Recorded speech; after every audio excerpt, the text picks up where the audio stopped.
Welcome back, everybody. Today, I'm going to teach you how to connect cal.com to N8n AI automation workflow. This is incredibly useful if you want to automate your booking processes and trigger actions whenever someone schedules a meeting with you through cal.com. Let's get started. First, head over to n8n.io and type in your credentials to log in. Once you're logged in, you'll be directed to your N8n dashboard. From here, look at the top right corner of your screen and click on the Create Workflow button. This will take you to the workflow editor where all the magic happens. You'll now be directed to your N8n workflow editor. Here, you'll be presented with two ways to create your workflow. You can either build it manually using the Add First Step option, or you can build with AI, which helps streamline the process. For this tutorial, we'll go with the manual approach, so you can see exactly how everything connects to connect cal.com on your N8n workflow. Right-click anywhere on your workflow editor screen. From the menu that appears, click on Add Node. A right side panel will pop up with a search bar.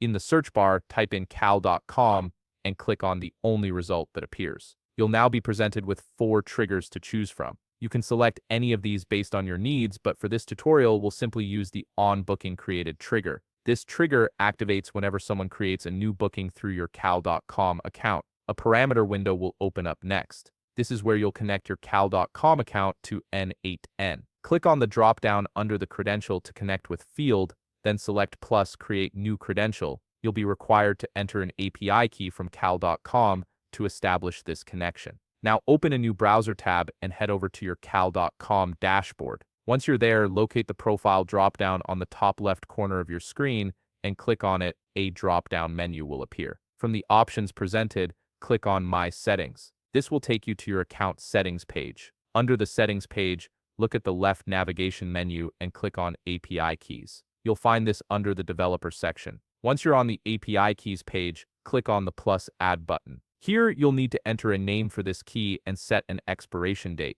If you want the key to last indefinitely, you can toggle the Never Expires button. Once you've configured these settings, click on Save. An API key window will appear with your newly generated key. Simply click on Copy to save it to your clipboard. Now head back to your N8n tab and paste this API key under the API key field. Once you've pasted it, click on Save. Your cal.com account is now successfully connected to N8n, and you're ready to start building powerful automation workflows based on your booking events. If you found this video helpful, please leave a like, subscribe, and see you in the next video.